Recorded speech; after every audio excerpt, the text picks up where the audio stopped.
Good morning, good afternoon, good evening, and welcome to the Oraculos True Divination podcast, where I bring you ancient wisdom for the modern mystic. I'm your host, Mychal A. Bryan, and joining me all the way from Norway is my dear sister, Sol Jonassen. Sol, thank you so much for being here. No, you're welcome. I'm happy to be here. I am as well, Sol. Now, you and I have quite an interesting spiral of conversations that we're going to get into. But before we go there, for those of our listeners who this is your first time joining us here on the Oraculos True Divination podcast, this is a podcast where I bring you interviews from astrologers from all around the world who aren't just changing their own lives through their astrological practice, but they're also changing this landscape of this astrology that we know and love. So if you want to be a part of the magic and the momentum that we're building here on the Oraculos True Divination podcast, give yourself a moment, go down below, like the video because I can promise you it's going to be a good one. Also, hit on the subscribe button, and there's a bell next to that subscribe button. Hit on that notification bell as well so that you receive notifications of when I bring these podcasts out each and every week. Now, Sol, today is a good day. I'm wearing my penguin shirt. Can you see? Yeah, I can see that. Yes, Yeah, it's a this is beautiful like shirt. this is like the first time I've ever worn my penguin shirt on the podcast because I thought it was unprofessional. But it's Sunday, so who cares? I'm wearing my penguin shirt. You look beautiful and relaxed. So I'm super happy to be sharing in this pretty chill moment with you on a Sunday. We've been delayed, but we finally made it. Yeah, it's all about timing, right? And Yeah. I don't know. Now the moon is in Cancer, so that Aw. could be a supportive environment for our little chat today. So Yeah. it's been quite feisty astrological weather out there lately, and I'm Yeah. sure it's something we've all seen. Most So assuredly. yeah. Mm, Yeah. yeah. So, first of all, you're a practicing evolutionary astrologer, which I personally find very fascinating because I was telling you earlier that I have studied Renaissance astrology for a major chunk Mm. of my life, and I also study Uranian astrology as well and practice that. But somewhere between there and there, I haven't really gotten into the core of what evolutionary astrology is, and I literally know nothing about it. And even before we go into that topic, I think that it would be wonderful for you to tell us just a little bit about yourself and primarily how it is you found yourself coming into astrology and also becoming not just an evolutionary astrologer, but a professional astrologer today. Well, I've given that quite a bit of thought lately, actually, because I've had some serious reconsiderations about everything, pertaining to my professional life lately. Hmm. So, yeah, I've thought of the history that I've had in the world of astrology so far. I entered the scene before there were no internet, no nothing. I even had to cast my own charts through calculations and the old school stuff of doing it. But that's more or less thanks to my father. He woke up the interest in me when I was fairly young because I grew up in a household where we had all these hand-drawn charts. And I also found my own chart there. And when I was starting to seek answers to some of my questions growing up, seeking out astrology felt like the best information tool I can get. I really got to understand quite a bit of myself. Now, of course, that's a constant unfolding, but it really helped me to understand some vital pieces of myself. And then that turned into a passion. And afterwards, I every book I could read, every class I could take, I took it. And then I started delving into the nodal axis, I think, when was that? Like mid-90s. And the only thing I could find back there was Martin Schulman, and there were some books on the nodal axis because I have a potent nodal axis, to be quite honest. And so I'm like, there's got to be something there, Yeah. and I was also fairly well. I'd also been introduced to esoteric astrology, which is quite different, but I think, it's very interesting. A lot of the material you find in the esoteric,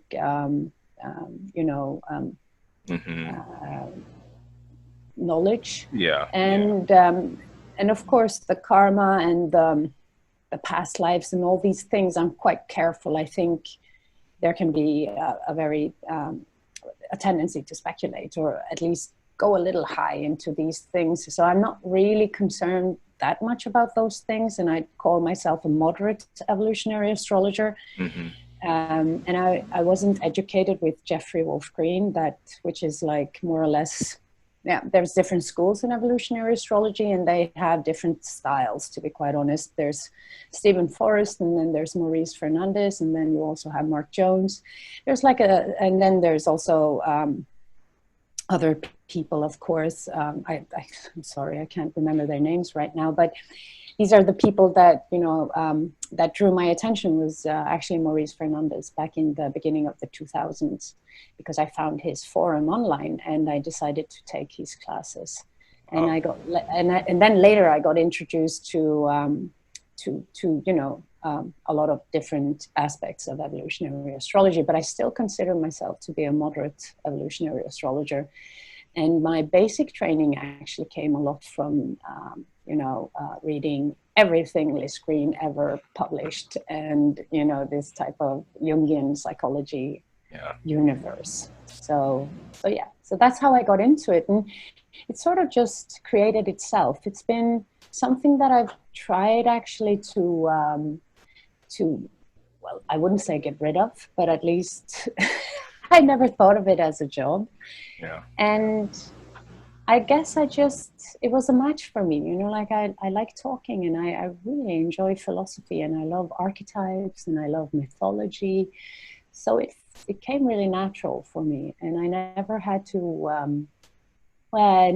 work very hard to get opportunities. It was something that life presented to me, and I see how fortunate I've been. So that I had all these opportunities that I got, and I'm very grateful for them. I've learned so much. Absolutely. Wow. So yeah. So that's really beautiful, and I do love the way how your life kind of led you in the direction of astrology without you even trying hard. I think a lot of us, we kind of jump through loopholes to really get to the heart of an astrological practice. But then there's also this thing within astrology where when you begin to start the path naturally takes on a momentum of its own, and it takes you to its heart all by itself, as if the path itself is moving you further down the path. And I think that's really beautiful how once you decided to open yourself up a little bit more to the prospects of astrology, how it just pulled you inward to its heart. And I think that's really beautiful. Yeah, right now I'm struggling a little bit with how things work, and it's changed a lot the last couple of years. Like the last decade, astrology really changed for better and worse. I'm happy that it's available, and I'm happy it's being loved by so many, and it's very useful. So I'm quite happy that, that's the positive side of it. However, there's also a lot of inner structures in the world of astrology that you come to understand that are not so fun to be around with. And I don't know. It's spiritual science. And for me right now, it feels better to just go back to be like as non-commercial as possible, to be quite honest. I don't like that's the purity of the as you say, it has its own life. It's a sacred knowledge, and I think that's where I'm about to go, just in this process of being reborn in one way or another with my whole relationship to astrology. As a tool for healing. Right. But it is, so that, Let's just talk for a moment before we even go down the wormhole of describing all the nuances of evolutionary astrology as a branch of astrology. There's also this other part of astrology that you just highlighted, which is that yes, we have this astrology as sacred knowledge, but then Mm, there's also astrology as a political structure in the world. And while yes, we do get into astrology through the books or whatever, there's also teachers who oftentimes serve as figureheads and contact points for mm, astrology.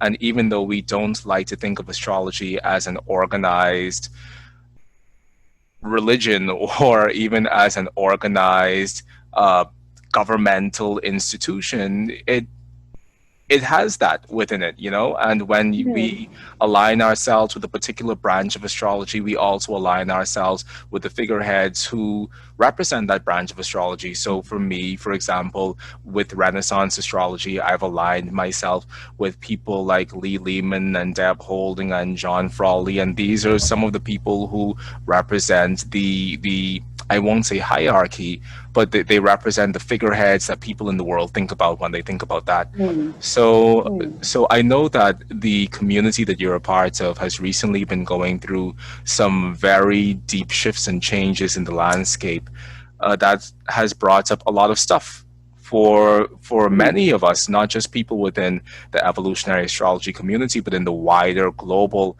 astrological community. It's really mm, tied in with so many of the themes of 2020 already, of being a period of us facing a lot of stuff that hasn't mm, been comfortable, but that's kind of been pushed to the side. Um, mm, so here we are in 2020 when so much of the world's stuff is being laid to bear for all to mm. see.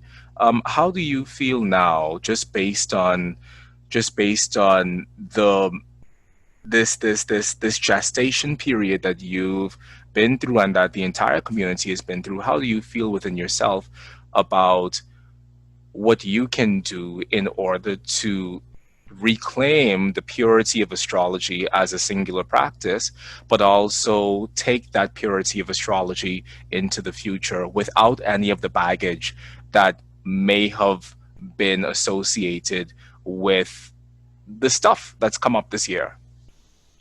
Well, so it's like this purification. I mean, purification is it's like a detox for the body. It's always extremely painful once it's happening, and yeah, and with this is coming out of a Mercury retrograde and a Mars crash into Aries. We're going to have that Mars there for like so long. So I think it's going to give us quite a bit of time to think about how we react to things, for instance, and how reactive everything can be, and how much collateral damage that can lead to.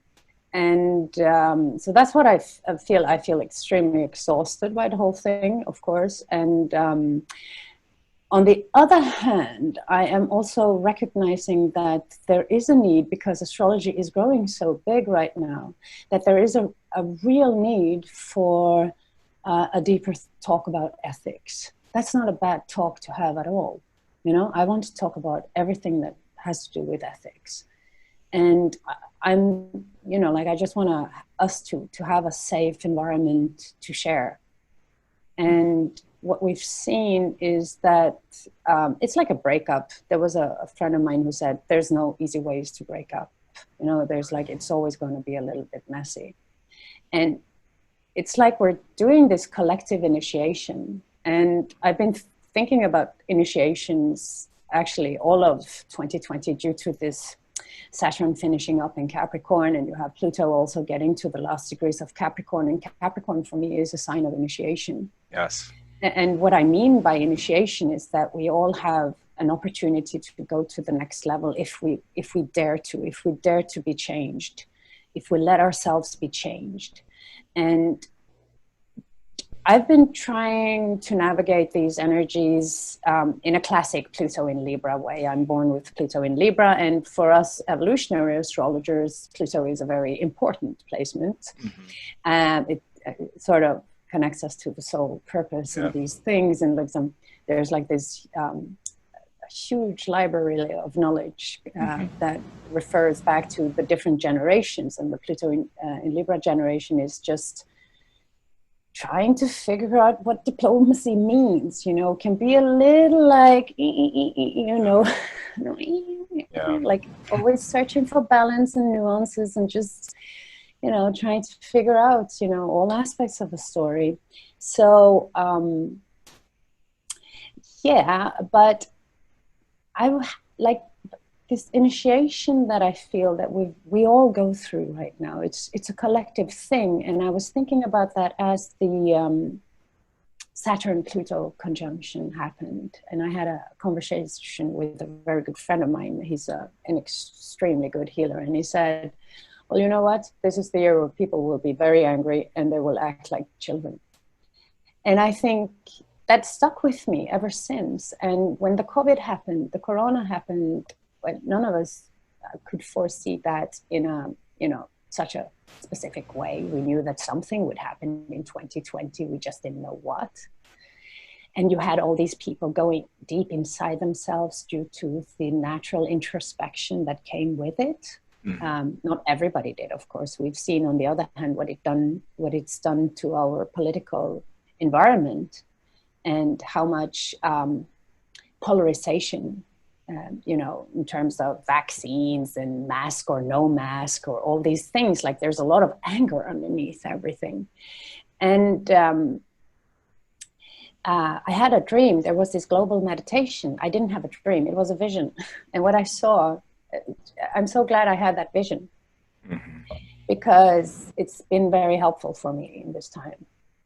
And what I saw was, I mean, like, I wasn't supposed to be on this meditation because it was 4 a.m. in the evening here in Norway, but I couldn't sleep that night. And I was like, what is this energy? This is weird. And when I checked the clock in the time, it was 4 a.m. And I thought, wow, that's funny. It's like time never happened.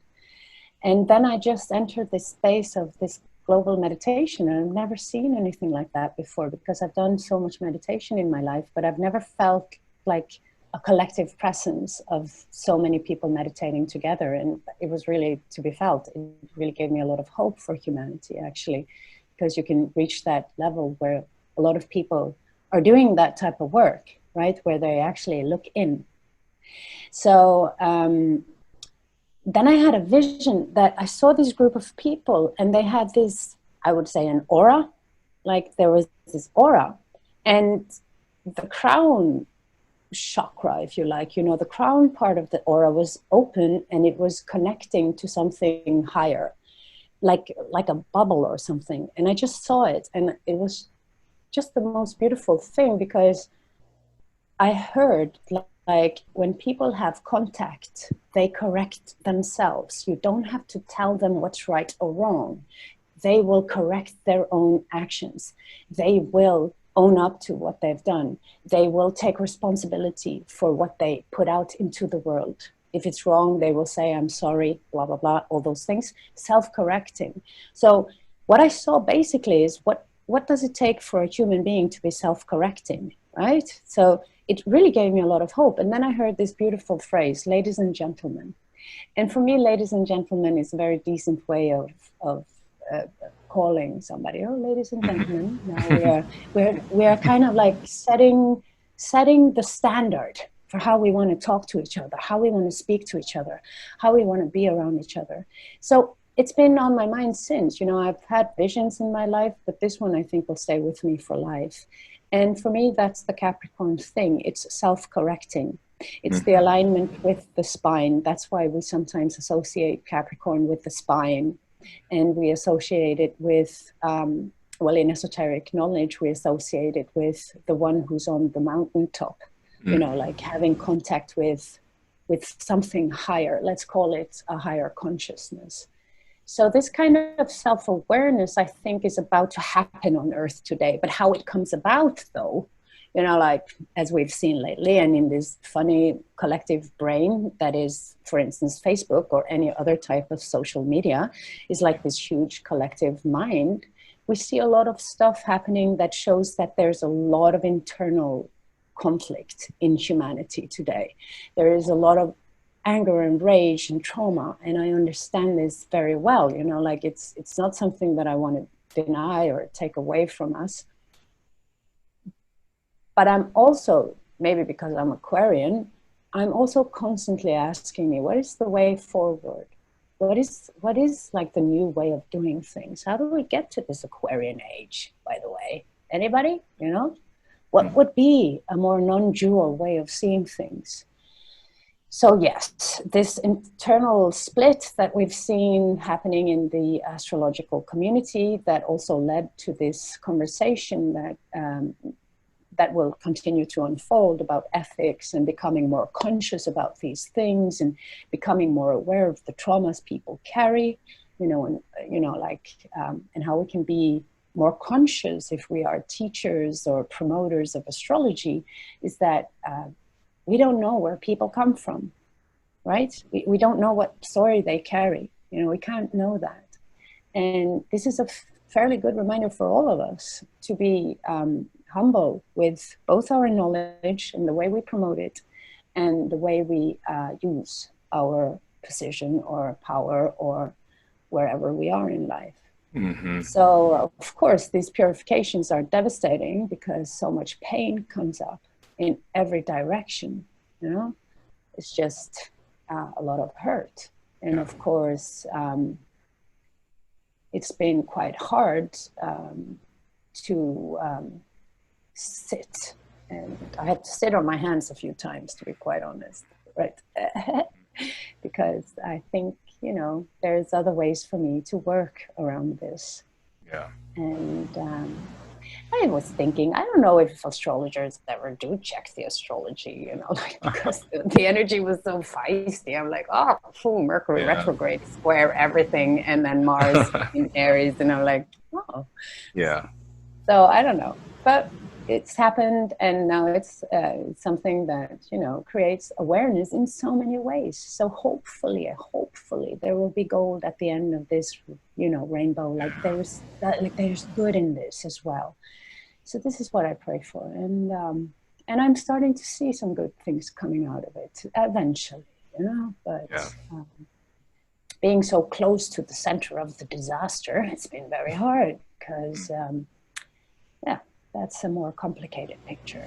Thank you so much for sharing that, Sol. And it's obvious that it's something that you're still working with and still working through. And I mean, the healing that is involved in all of that does require an evolution, an internal evolution, because you're essentially viewing everything that you had held on to previously as a system of comfort or a system of certainty in the light of the truth. And that truth is essentially from the outside looking in, because once again, I'm not a part of the evolutionary astrology community, but I have seen how that's even washed out into the larger astrological community as well.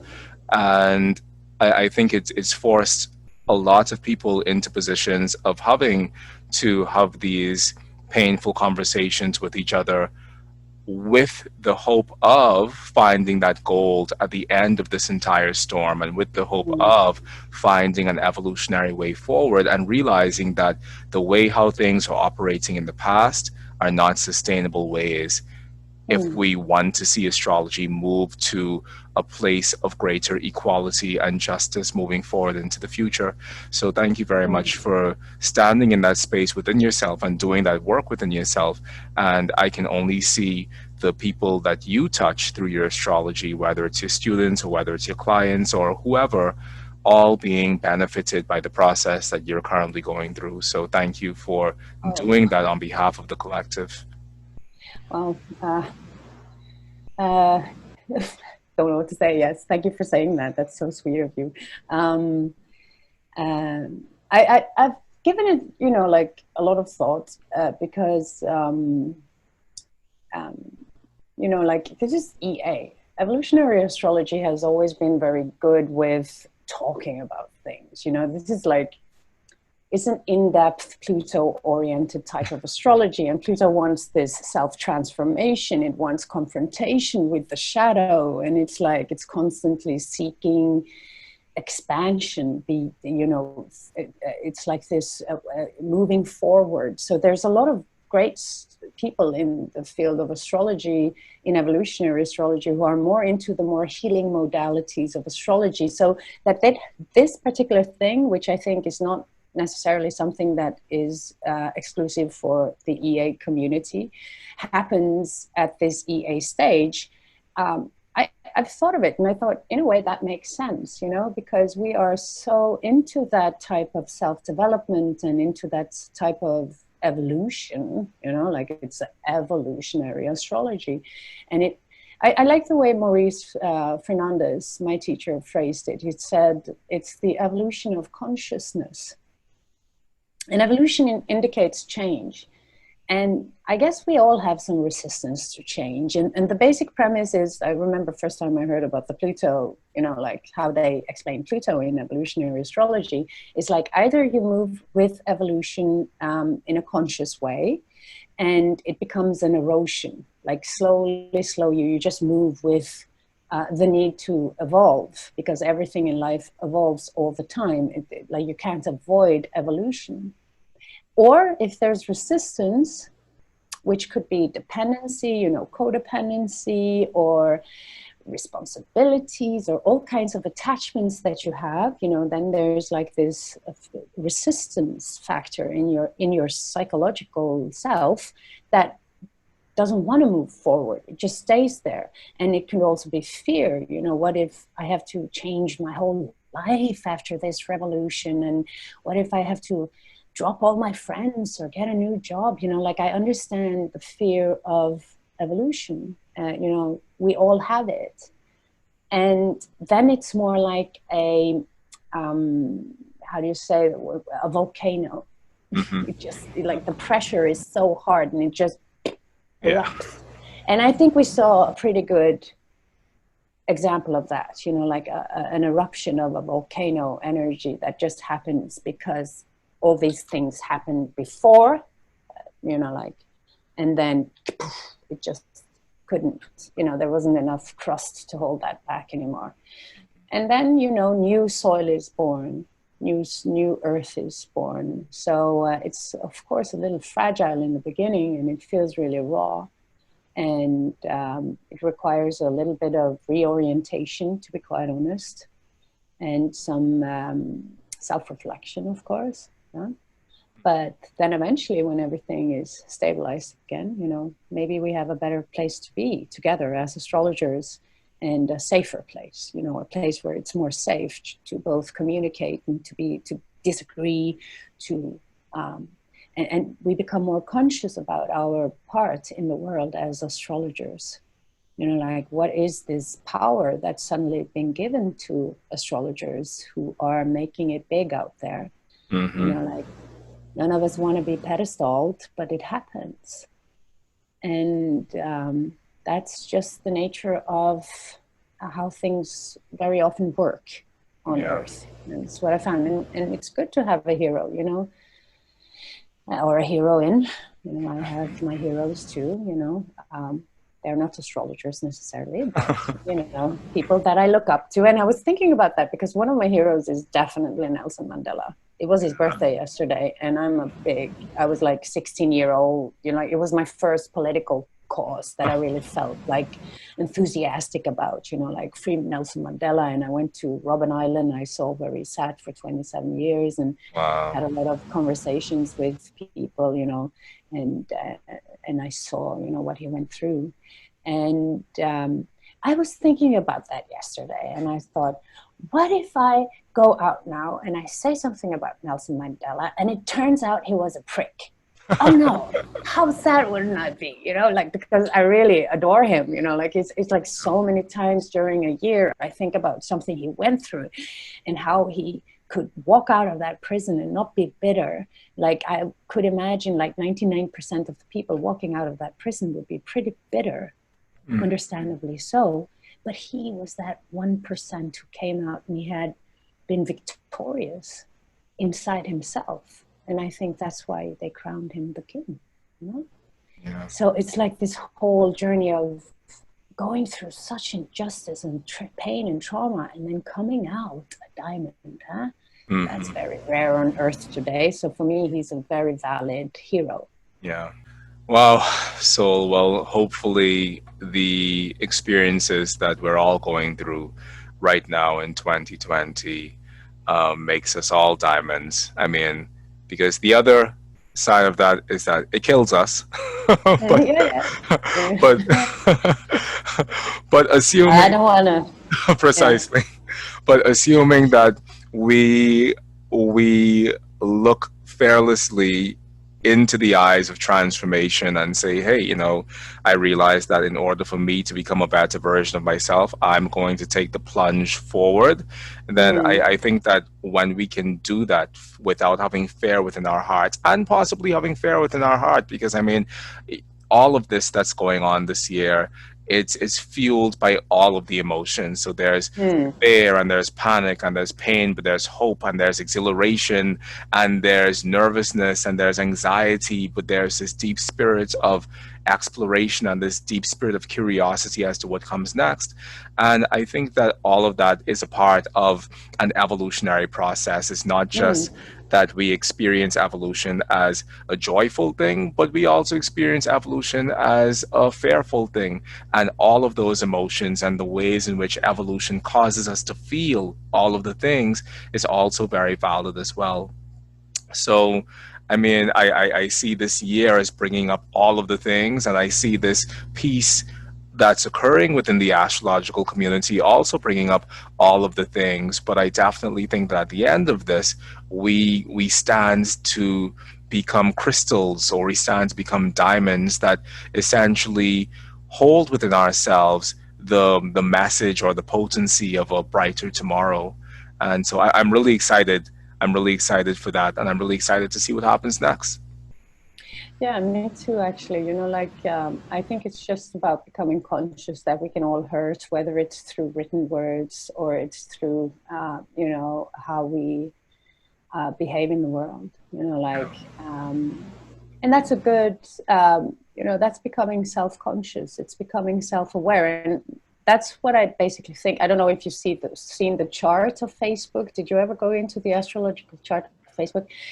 It's the 2nd of February. I'm born the 3rd of February, actually. And, you know, it's the 2nd of February and the sun is exactly conjunct Neptune. So for me, it's just an amazing chart to work with when you think of Neptune and something being large. You know, it's the ocean of emotion, the ocean of collective emotion. And you can see how easily you get influenced and how easily you can get pulled into stuff. I mean, it's really becoming... We are certainly becoming aware of what I call the internet, how we are so connected.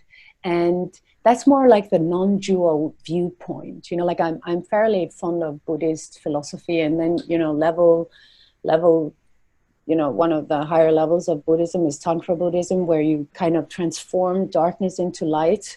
And then you have Dzogchen, which is the non-dual aspect of, like, it's next level again, where everything is united again, you know? But first it's dark and light, and then Dzogchen. So I think, you know, it's a metaphor that I find inspiring to think about when it comes to Facebook, because I really know we are becoming more self-aware and conscious through this medium. And whatever we post and how we affect the world through our postings and how we participate with our wisdom in the world, etc., and so forth.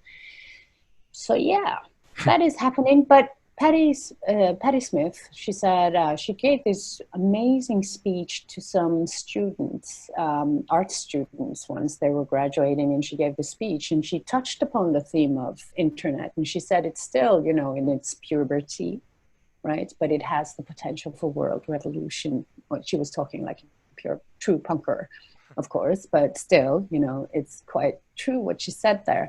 But we're in the middle of the labyrinth now. So it feels really intense, and it is really intense, and it requires so much from us in a way.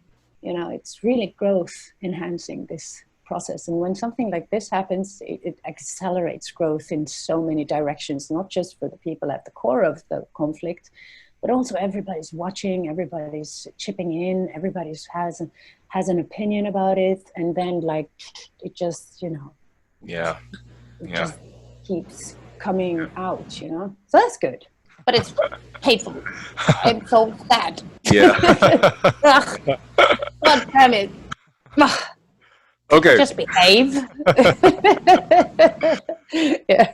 Okay. So now that we've gone into that, and I think that it's really good that we have, because I feel a little bit more lighter surrounding the whole thing, just being able to talk about it. And I Mm. mean, it feels good. Tell us now, Sol, what is evolutionary astrology? I know that we went about it in a rather circuitous manner, but for you, not just from the perspective of your years in this practice, but also for you today, now, what is evolutionary astrology? Well, it is the astrology that includes the soul, right? So it's by its nature, it's transpersonal astrology. It's not just, you know, it does have some definition about, you know, that the soul has a will, for instance. So it takes the soul into consideration, and it makes it more Eastern in its approach to life. And that's why we also find these. I know, you know, like I know John Frawley's work, for instance. I've read some books of his, and the real astrology.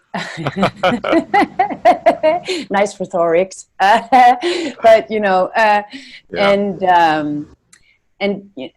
it's, and you know what to say, like Yeah, no, no. I had a little fun with that title, to be quite honest. You know, like I don't know John Frawley personally, so I cannot say anything about that. Yeah. But I know that there's been some reactions towards the word karma. Oh, it's not supposed to be what karma, huh? You know. Yeah. But you're born with a fingerprint. I don't know where it Yeah. came from. You can call karma genetics, okay? Yeah. So we just make it really materialistic in its philosophy. We don't have to go so far, you know? But for me, it makes a lot of sense. I've always been extremely drawn to spiritual sciences like meditation and Buddhism and, you know, the Eastern philosophies. So for me, you know, I know that Jeffrey Wolf Green, for instance, who's one of the founding fathers, he went to the East, and he had apparently some things, you know, happening there that later informed his work. And it was in the middle of like the 70s, the 60s, and the 70s, and there was all these influences coming from India and, you know, into the United States through, for instance, the work of Beatles and stuff like that, you know, like yoga suddenly was a thing. And then it unfolded little by little by little and evolved a lot.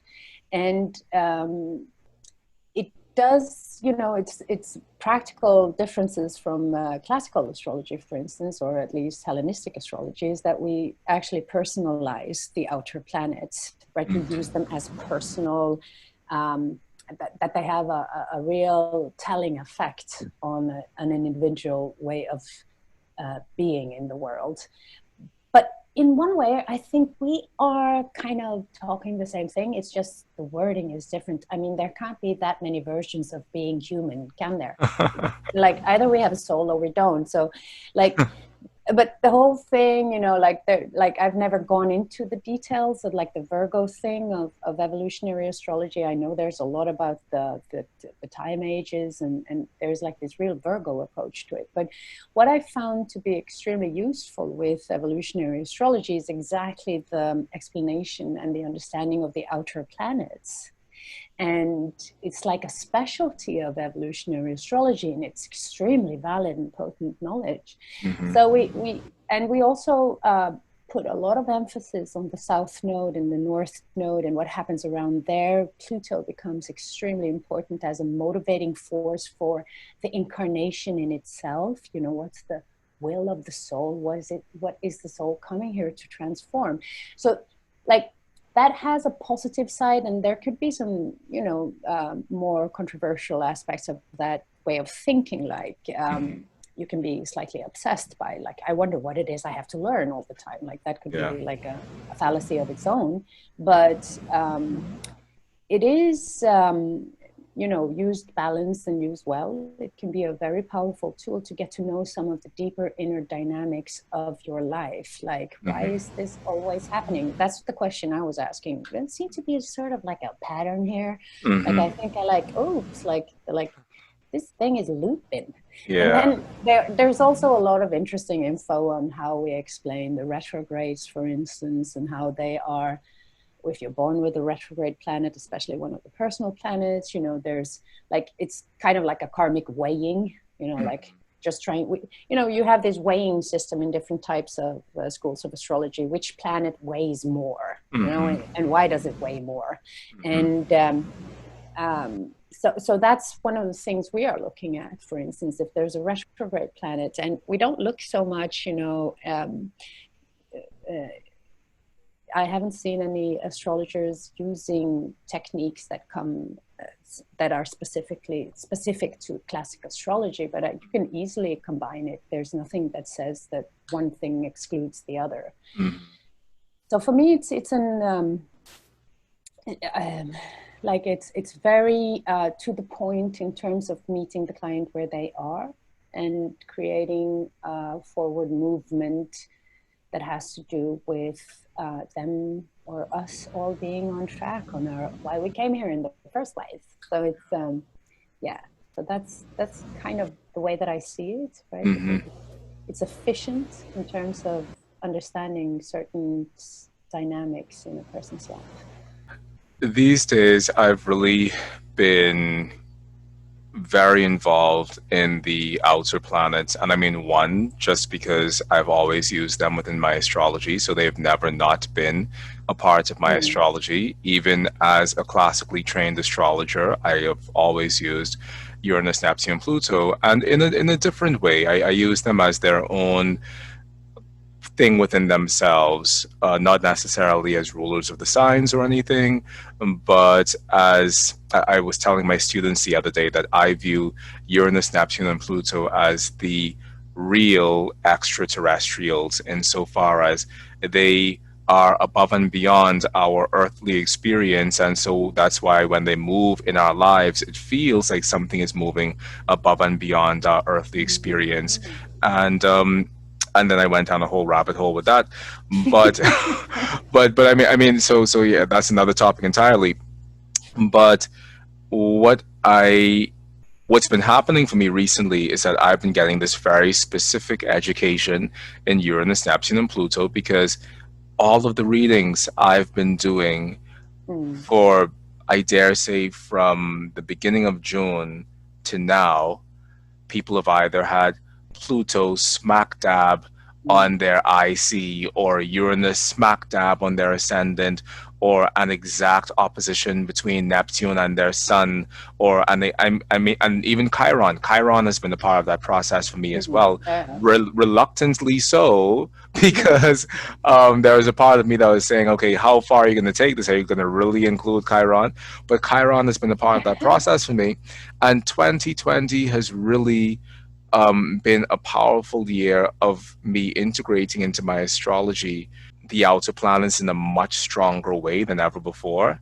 Which I Mm. mean, that's also the energy of 2020 as well. Basically, it's a really outer planet sort of year, and Mm.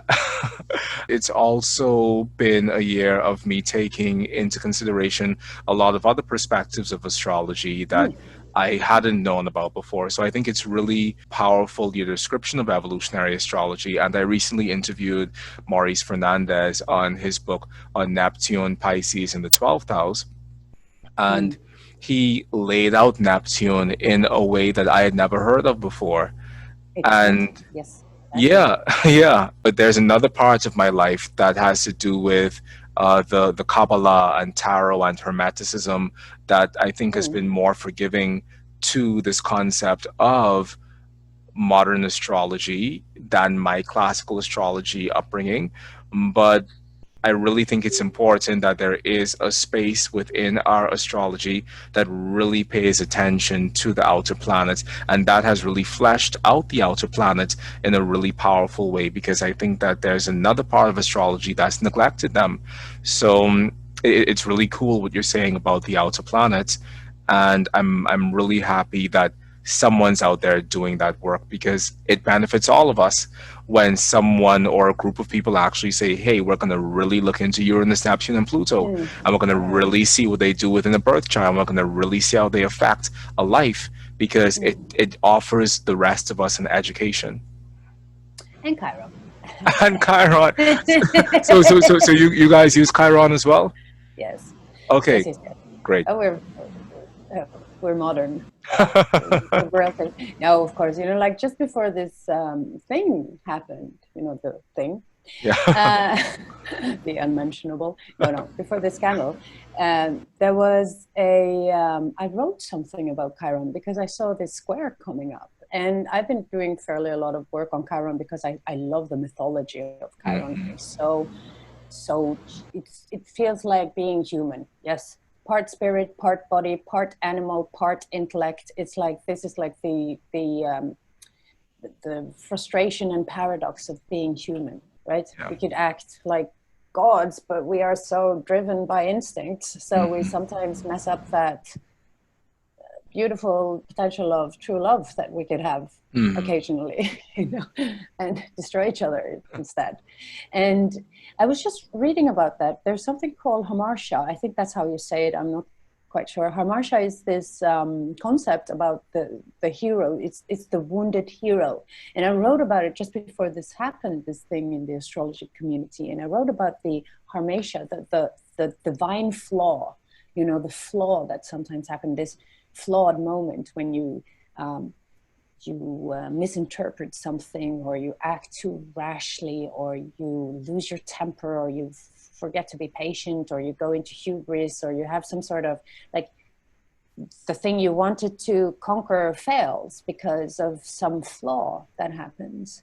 And because of this square to sun square Chiron, I thought of this Hamartia and this flawed nature of being human. And then this thing happens, and it's exactly that.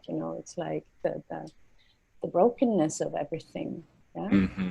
The hamartias, the flaws, the faults, the Yeah. mistakes that were made, huh? Yeah. So for me, Chiron has been like an ongoing obsession for like forever. It was actually the first lecture that I ever did internationally was about Chiron. It was beautiful. It was in Israel, and Israel has a very powerful Chiron placement in their charts. And it was very moving to see how they responded to the archetype. When I talked about the story and the unfolding of the myth, which in itself is very telling, and it's very informing about that particular archetype. But it's also something, like I can see why it's controversial to the classic way of, the classic astrology, because we do not know much about its orb. It was discovered in 1977. We do not know whether it's a comet or it's an asteroid. It's like somewhere in between. It could be just a visitor in our solar system. But then again, it's a very interesting visitor, and Hmm. something that can absolutely tell us a lot. And again, what you see over and over again, that the transits that are active for somebody seeking astrology, it speaks for itself. It speaks volumes. Yeah. It's not just any kind of, oh, you have Pluto on your sun. Well, no problem. That's going to take like a year, 2 years, and then you have a degree orb Yeah. coming in, and then a degree orb coming out. So we're talking like 3 or 4 years of this massive, very often critical type of transformation, like a divorce or a death, or like a real transformative experience. So it's, like, it's very useful to know a little Yeah. bit about then Pluto, especially for the Yeah. client, of course. And at the moment, I too am having a Chiron fixation, because it's been coming up again and again and again and again in a very unavoidable way. And I think that what's really important in the work that I'm doing right now is I'm training a group of intermediate level astrologers in how to interpret a chart. And in those charts that I pull up, I have the placements of the outer planets and also the placement of Chiron. And it's uncanny, and I'm sure my students listening to this will agree that it's uncanny that in all of those charts there have been these mammoth placements of the outer planets, And by mammoth, I mean smack dab on the ascendant, smack dab on the moon, smack Mm. dab on the midheaven, in a way that's demanded that we find a way to integrate them into the larger body of what it is we're talking about. So not just the fact that Pluto might be in someone's 11th house in the middle of the house, but the fact that these planets have shown up smack dab with their luminaries and that sort of thing. It's really demanded that we talk about it. So I'm really excited to continue diving down that road. Mm. Now, the other thing that you brought up, which I know is really important to the work that you do, is the nodal axis. And once again, in the classics, we have one definition of the nodal axis. In Vedic astrology, they have another definition of Mm. the nodal axis. Yeah. So, how does the nodal axis fit within the greater paradigm of evolutionary astrology? Well, it is the dragon's head and the dragon's tail in the Vedic astrology. It doesn't, I don't think they look at any of these points to be, rather positive. But because of so I haven't been too much into the Vedic, but it gave me something to think about when I, like the dragon's tail and the dragon's head. There's like this churning digestive process that is going on. So without being too, there's always a rule that doesn't, there's always some way to break the rule. Like there's always, how do you say that? Deviations from the Yeah. rule. Yeah. All right. So, but basically the South Node shows a lot of tendencies or qualities that exist within the human DNA or fingerprint, it's just a mark somewhere that is, it's like, it's formed like a bucket. So it's already full of something, right? Especially if there's planets around there, you look at the rulership for the South Node and you look at the rulerships a lot, right? What are the rulers doing, right? So you get an additional piece of the mosaic to get some sort of feel of what type of what's in the backpack of this individual. It's already there. It could be latent talent or already well-experienced talents, but it can also, come so easy for that person that they don't, and like there's an aspect of laziness to it and they don't use it like they should, or things just come really naturally for them and they can just, without any resistance, just move through life, but they stay on this particular comfort zone that is the South Node, and they miss out of the evolutionary opportunity to integrate these two polarity points. Yeah. There's 180 degrees between them, so they always indicate some polarity work within the psyche in a way. So so the South Node is what comes natural to us, unless you have a lot of planets around the North Node, of course. Then you've already had, then you all had you have a certain experience with that archetype, and this is well familiar energy with you. But you're like, there's different debates around how we interpret these things, but I tend to go towards the idea that you want to balance out these points, right? You want to have some sort of functional balance. And there are some karmic events happening once you have something hitting the nodal axis.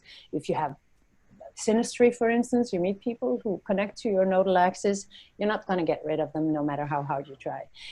That's just it, whether for good or bad, Yeah. It's like, oh my God, we met each other before, didn't we? Yeah. It's you again. Oh.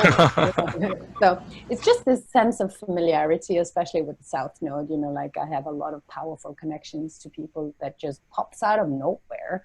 Yeah. So it's these associations that we create and the people that we meet, and it just comes really serendipitously. How do you say that? Serendipitously. Yeah, it's a difficult word, man. That's what okay. Yeah, but that's the way it comes around. Like it's some sort of like, I love the way that you said it about the outer planets. Like it's beyond that earthly sphere. Yeah. And it's metaphysical, right? It's metaphysical. You can't see beyond Saturn unless you have a pair of really good binoculars.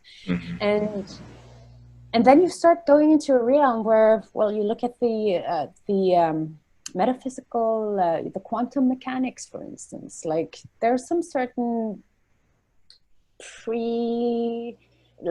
concepts of reality that starts to collapse then, like synchronicity or telepathy or um, even stuff like grace. Where does this concept of grace come in?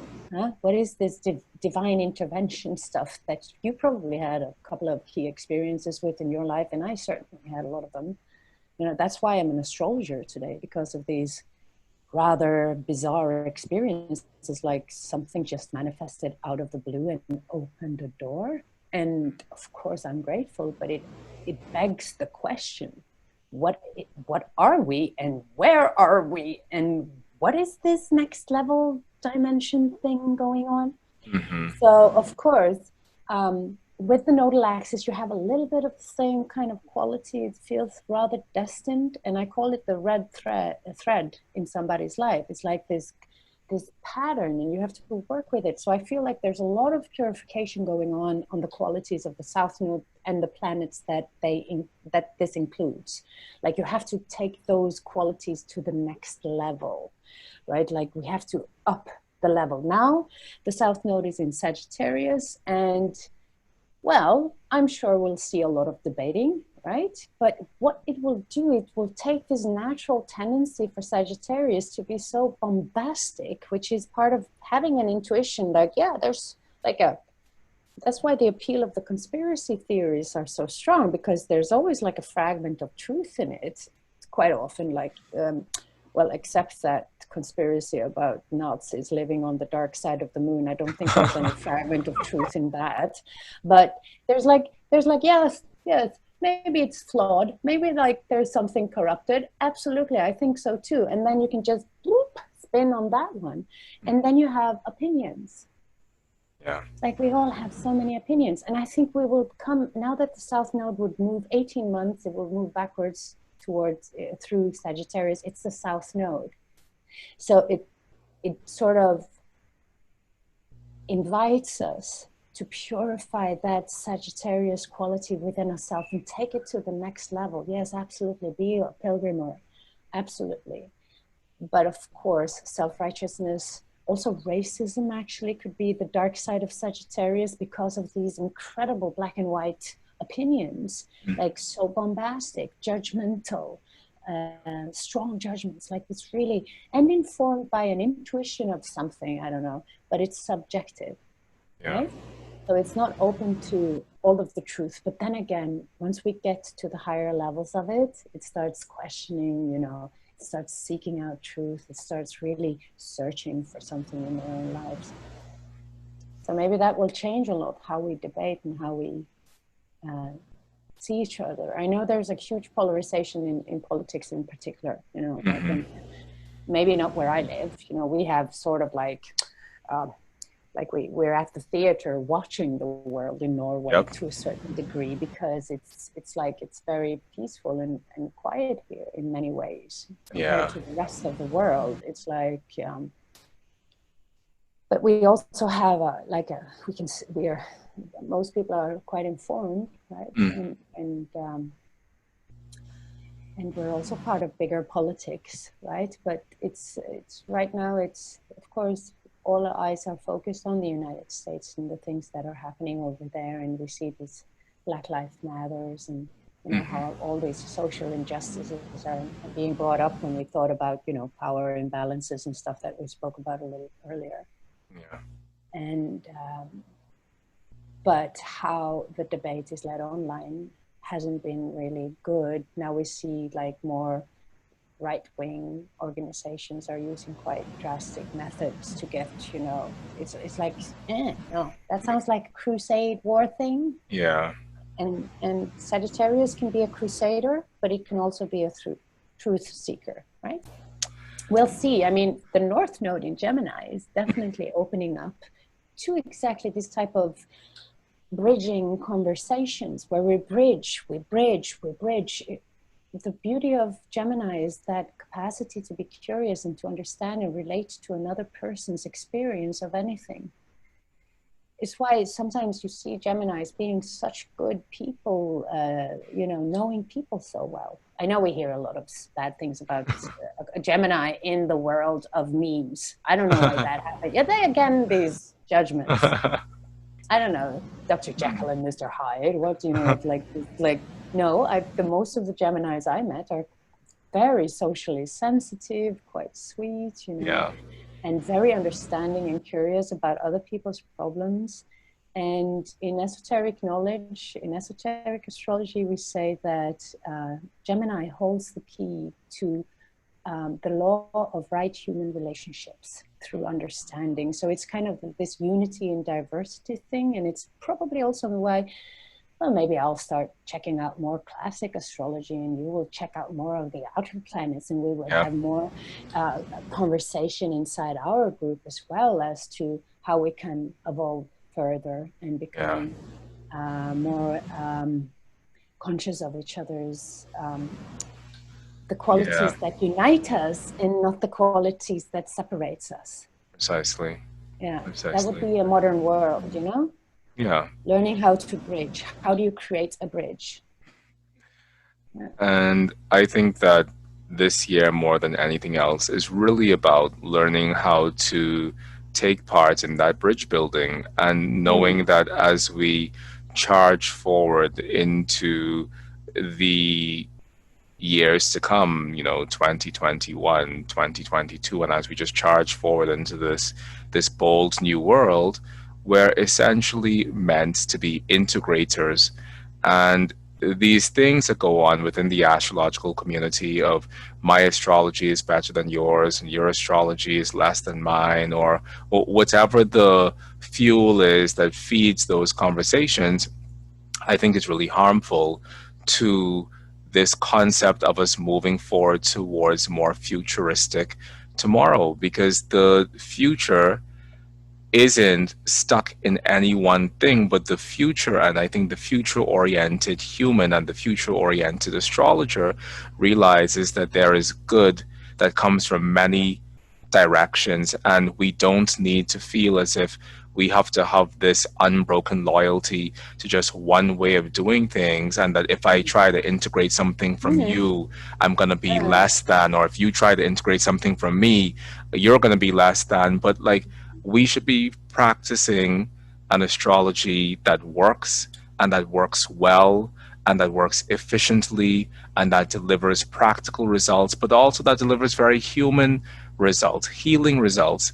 And I think that for all of us, it doesn't matter where that astrology comes from. If we can practice a better astrology that brings better humanity, better healing, better clarity, and a better sense of people being seen for all that they are, I think that that's the astrology that matters. And it doesn't matter what you call it, it doesn't matter how much of a hodgepodge mix it is, but what matters is that we're able to come together and just hold space for good astrology.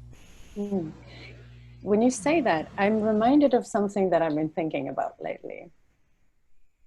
And it's been the title, Evolutionary Astrologer. Like I've never put much attention to it. I just put it there, like it felt natural.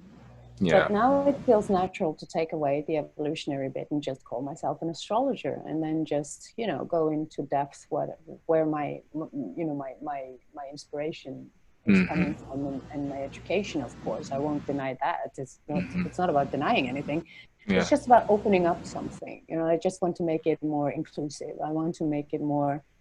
I want to free up some attachments in my own personal work as well, of course, and even seek a wider perspective. Yeah. And like many times I thought, because I'm interested and curious about so many aspects of being alive, like everything from art to politics to, especially the development of consciousness, which is at the core of Buddhism, become aware, self-aware, and have compassion.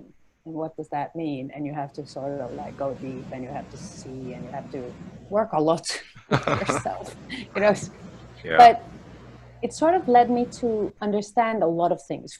first of all, when we are astrologers, we talk to the congregation in a way. Huh? We talk to the people who are already nodding their heads and going, yeah, Yeah. sure. Where's your Mars? You know? And I think this beautiful knowledge could be available for so many more, right? If we also, I don't know, maybe this thing that is happening now, it's just because astrology now grew so big that we need to become, we need to have some basic rules really, really settled in the depth of each astrologer. Like, it's not a game. It's not Yeah. about playing. It's just like, you know, it's really, it's you can influence people, you can change people's lives, you have some sort of power that you have to be aware of how you use it. Hmm. And Gemini is all about integrating all the little, connecting all the little dots and pieces. Like, there's a lot of scientists. It was recently again coming up, which is not so weird, this NASA thing, this, what was his name? Kunkel, who wrote about the 13th sign. And it Oh, was just fire, like, cuz. yeah, it's like, yeah. But, you know, like everybody with 2 years of astrology knowledge knows that this Yeah. is just a fallacy. It's not even real, you know? I mean, yeah, sidereal and natural zodiac and tropical zodiac type of thing, you know? Hmm. Do you want me to share the basics? You know? So, but that's the thing that shows that there's such a gap between scientists and astrologers. And it necessarily didn't have to be like that, you know? It doesn't have to be like that. So maybe, you know, I talk a lot with people who are non-astrology interested, right? Yeah. It's just like, I love my community. I don't have to preach my astrology. You're like, I'm very satisfied with the amount of astrology that I have in my life. But all these beautiful conversations that eventually leads them to ask, so what about this astrology then, right? It's not like you're punching knowledge into their faces. You're opening, you're like, you're just showing up being, most astrologers I know are so deep into so many vast areas of knowledge, you know, arts or language or poetry or like music and astronomy. Like, I think it's like, there's a lot of things we don't know about astrologers if we look at it from an outside point of view. And there's a high level of intelligence. So maybe this thing is, you know, like, how do we integrate that level of intelligence into the world? And of course, also, yeah, bridge inside our own group. Hmm. So when I look at it that way, I'm pretty inspired for the future, to be quite honest. Yeah. Yeah. Yeah. In one of the reasons why I was attracted to Uranian astrology, which is a completely different thing altogether. And out of that fertile environment of Uranian astrology also came the initial works of the cosmobiology and of cosmobiologists. But one of the first things that attracted me to Uranian astrology as a system was that on the book Rules for Planetary Pictures, which is technically the textbook in Uranian astrology, there's a line underneath it that says, The Astrology of Tomorrow. And I am so deeply about that life. Like, I am so interested in being a part of not only practicing the astrology of tomorrow, which isn't specifically Iranian at all. The astrology of tomorrow is the astrology that works and the astrology that works well. And so while for me, Iranian astrology is a part of that, it's also aspects of modern astrology. It's also deeply rooted in classical astrology. But the point is that we are standing here on the cutting edge of creating something that has never been created before in terms of astrology. We have all of this information that's come from the past, and all of this information that's come from the past is really beautiful and it's really rich. And then we have all of this information that we've been given over the past 100 or 200 years in terms of our astrological explorations. So we are at this place where we have the most information available to anyone who's ever studied astrology ever.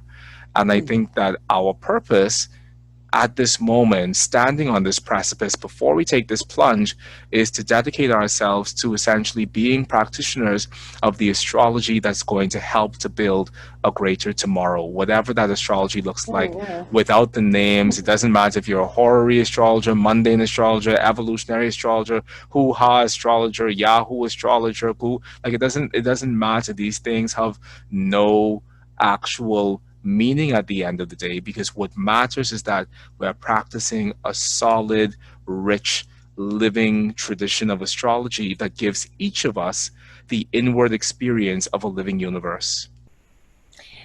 Yeah, that's absolutely, it is, wow, that's Yeah. well said. Yeah, yeah, yeah. I like your vision. That's very, I haven't heard that, people being so clear in their visions of what they want to contribute with in the world of astrology. You actually just gave me that, and I really appreciate that. That was beautiful. Thank you. Wonderful. Yeah, I wish that kind of spirit was more uh, visible in the world. Like even more visible in the world. Like there's a lot of um, um, good astrology. I never, wanted to go too deep into the forecasting or the video thing or stuff like that. I really much more enjoy conversations like this, where we can go a little deeper into the philosophy of life and astrology in general. But it's beyond doubt that we have a certain influence on people. I sometimes see it when I have clients that they're kind of like a little bit anticipating something. Oh, I hope she won't say something weird or scary, like something that like this fear of death is so present in everybody. So how we wield this power and how we use this energy and how we can influence. Yes, we're astrological weather forecasters. The day is looking very Mercury retrograde, and we can help people become conscious. And, you know, despite everything that happens, you will always have an astrologer that goes, let's pull up the chart and see what really happened. Like we will always have some that I so enjoy that. That's one of the best things about astrologers, is that we have that geeky thing. And then once we get into that geeky thing, all disagreements are forgotten. We are just friends again, and we can just do this thing that we love, astrology. Like we have finally found our nerds. That's Yeah. when I really vibe with the tribe, which has been something that I've heard frequently. You gotta find the tribe that you vibe with. And I'm like, oh, that's a nice one. It rhymes. But Yeah.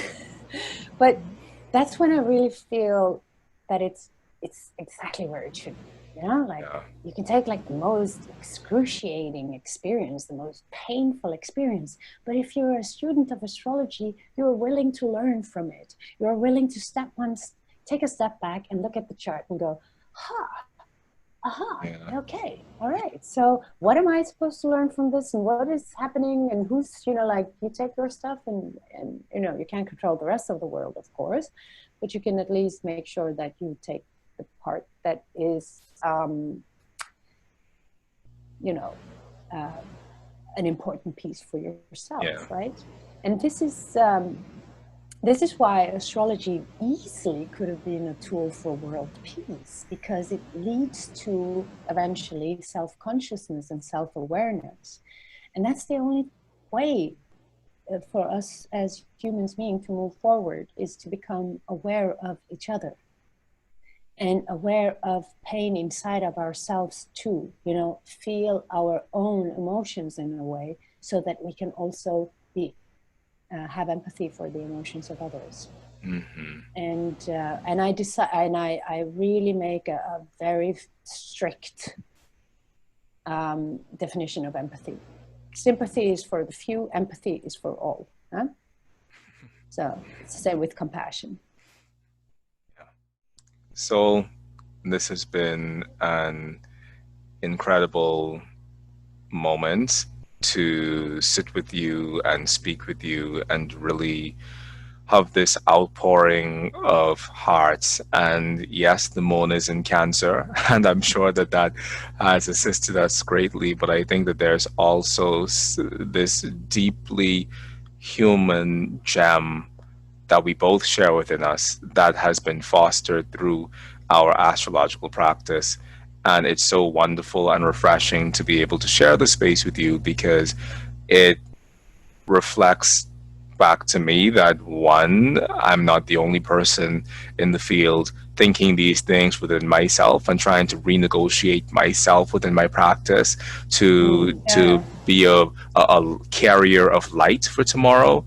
But it Mm. also shows me that there are so many things within astrology that I still don't know yet and that I'm eager to learn and find out about and hear about, because we've done so much to take this field forward, and it's an honor to be able to sit here and talk with you about all of that. So thank you so much from the bottom of my heart for sharing in this space with me.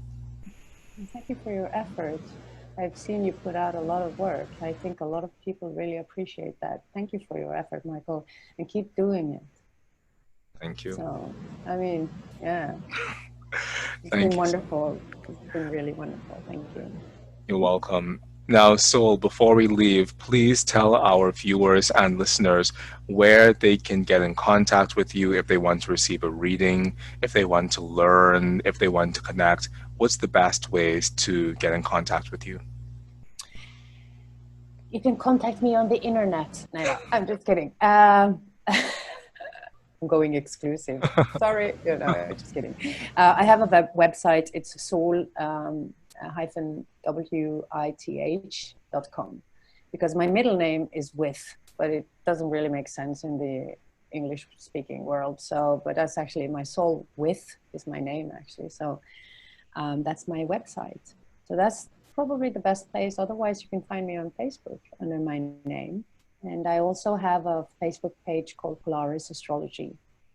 And so I'm there, and I'm also in Instagram with Polaris Astrology. So yeah. So I will put all of that down below in the description box so that our viewers and listeners can have a means of getting in contact with you and sharing in astrological space with you. And I think you have a beautiful middle name, Sol with Jonassen. I mean, I think that's it's good. lovely. When you say it in one word, it says solve it. So you can let's solve it. Let's solve it. Well, it's super cool. And also, final thing that I think I should let you know is that when I was a child, I got deeply involved in rune lore and Yeah. in Norwegian mythology. And at around the age of 12 years old, I dedicated my life to my Lord and Savior, Odin, and the entire pantheon of Norse gods. And that was a long time ago, and I'm in a different stage of my life today, but I really think that it's super special to be speaking with you in Norway, because I know that because of my own deep interests in runes and magic and just Norse mythology, that I need to make my way to Norway one day very soon. I just had my cousin visiting, and he's from the north, the land of the northern lights, and they have, they have like, he knows some people who has a business venture there. I've been paying like a little bit attention to it because I wanted to create something astrology up north. Hmm. They have this spa boat that they take out into the fjords with like a jacuzzi online. It's an old whale ship actually that they built into a spa boat, and it has like 12 or 14 beds, and it has a hammam, and it has an outdoor jacuzzi, and you can just like see the northern lights, and there's whales and stuff like that. Wow. So I'm thinking, yeah, that would be something. So it's starting to grow in me now that I might want to do something in Norway very soon, and I'll make sure to let you I'll let you know, right? Let me Because know. if you already sacrificed your eye to Odin, and you gave your life to the search of wisdom, I guess you have to come. It's very beautiful. So yeah, well. I definitely do, and I almost did sacrifice my eye because right here there's a Oh, really? You scar. did? There's a Ah, scar. oh. And it was completely unintentional, but yeah, Odin and I go quite a ways back, and Can imagine, yeah. yeah. But anyway, Sol, this has been quite the pleasure to have you here today. Thank you so much for everything, and also for the work that you do, for the truth that you hold, and for just the clarity of the place where you are within yourself regarding your own contribution to astrology. It means a lot to me. It means a lot to us. So thank you so much. My pleasure. And to our listeners out there, whether this is your 100th episode of the Oraculos True Divination podcast, or if this is episode number 1, I just want to say thank you from the bottom of my heart for sharing in this virtual astrological space with us. I receive your feedback, I receive your comments, I receive your encouragement, but most importantly, I receive your love. So, if you want to continue to be a part of what it is we're building here at the Oraculos True Divination podcast, yes, please go down below and like this video and subscribe to the Oraculos True Divination podcast so that you can receive more videos like this, but also share this conversation that we've had today with your own astrological colleagues and friends, because more people need to know that these conversations are being had by astrologers like us. So until next time, I am wishing you peace, happiness, blessings. I love you. Be well, and talk to you soon. Bye bye.